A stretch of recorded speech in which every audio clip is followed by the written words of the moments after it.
నమస్కారం అండి. మనకు సాధారణంగా చిన్నపిల్లల్లో పుట్టినప్పటి నుండి పాలు ఎప్పుడు పట్టాలి, ఏ పొజిషన్లో పట్టాలి, ఏ టైంలో అన్నప్రాసన చేయాలి అనేటువంటిది ఇవాళ ప్రతి తల్లి ఫేస్ చేస్తున్నటువంటి ఒక అతిపెద్ద సందేహం అండి. దీని గురించి కూడా ఎక్కడ పెద్దగా గైడ్లైన్స్ కూడా లేవు. మనకు సాధారణంగా పుట్టిన తర్వాత తల్లిపాలు చాలా శ్రేష్టమైనవండి. ఫార్ములా ఫీడింగ్స్ కన్నా తల్లిపాలు పట్టడం చాలా శ్రేష్టకరమైనటువంటివి. మనకు WHO గైడ్లైన్స్ ప్రకారం 2002 సంవత్సరంలో వరల్డ్ హెల్త్ ఆర్గనైజేషన్ మనకి ఒక గైడ్లైన్స్ అనేటువంటిది ఇచ్చింది. పుట్టినప్పటి నుండి 6 నెలల వరకు పిల్లలకి ఖచ్చితంగా తల్లిపాలు పట్టాలనేటువంటిది వారు చేస్తున్నటువంటి ప్రధానమైనటువంటి సూచన.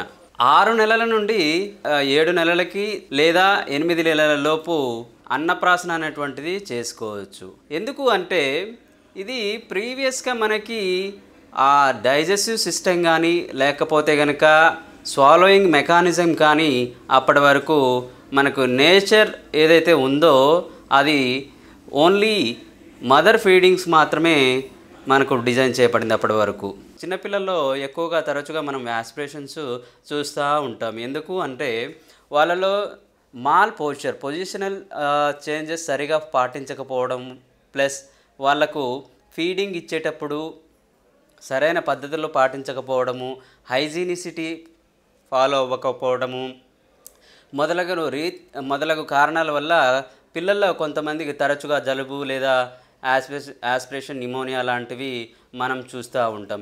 ఇది ఎందుకు జరుగుతూ ఉంటుంది అని అంటే కనుక మనకి అక్కడ ఉన్నటువంటి సిస్టమ్ ఆ విధంగా ఉంటుంది.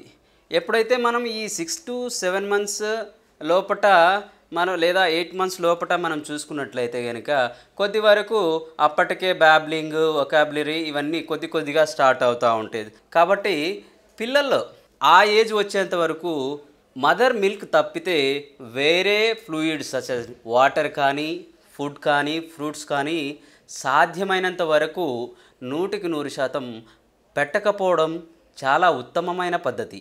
గ్లూటెన్ ఫ్రీ డైట్ అనేటువంటిది 4 months నుండి 1 year లోపు మనం స్టార్ట్ చేసుకోవచ్చు గ్లూటెన్ ఫ్రీ డైట్.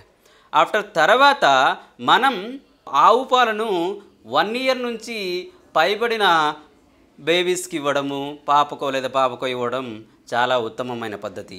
ఈ అన్నప్రాసన రోజు చేసేటువంటి ఫుడ్ చాలా మెత్తగా ఉండేటట్లు ఎలాంటి కెమికల్ యాడ్ చేయకుండా కాస్త నోటిలో పెట్టుకుంటే వెంటనే జారుడు గుణం కలిగిన విధంగా ఉంటే కొద్దిగా పిల్లలకు ఆ యాస్పిరేషన్ జరగకుండా ఉండేదానికి అవకాశం ఉంటుంది.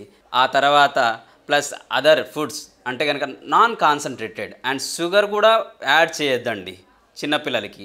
ఈ మధ్య మనం చూస్తున్నాము ఈ పిల్లలు హైపర్ యాక్టివ్గా తయారవుతున్నారు చాలామంది పిల్లలు.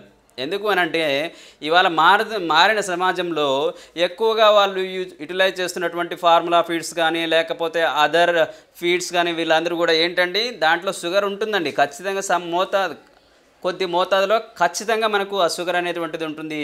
అక్కడ ఉన్నటువంటి అవి హై ఎనర్జెటిక్స్ పిల్లలకి ఇవ్వడం వల్ల వాళ్ళ పిల్లలకి ఉన్నటువంటి ఎనర్జీ వల్ల ఏం చేయాలనో వాళ్ళకి తెలియదు. సో అప్పుడు ఏం చేస్తారు, ఇంట్లో ఖచ్చితంగా అల్లరి ఎక్కువ చేయడానికి ఆస్కారం ఉంటుంది. కాబట్టి ఖచ్చితంగా 1 year వరకు షుగర్ అవాయిడ్ చేయండి. తర్వాత కూడా కొద్దిగా వాళ్ళ బిహేవియర్లో అబ్జర్వ్ చేస్తూ తర్వాత ఇవ్వండి.